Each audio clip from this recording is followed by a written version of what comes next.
What is the average electrician salary in Moldova? The average salary of an electrician in Moldova is $6,600 a year. After tax, this drops to $5,400, which leaves you with a take-home pay of roughly $450 per month. On top of that, electrician wages are noticeably higher in big cities, so in Chișinău, you can bring home $6,400 after tax.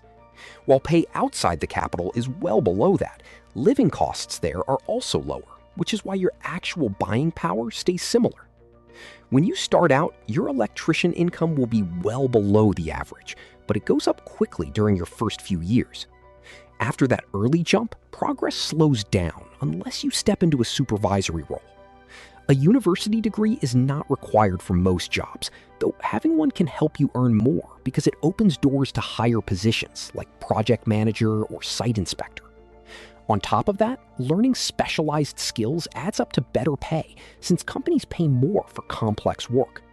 That is why getting advanced training is the easiest way to increase how much does an electrician make in Moldova over time.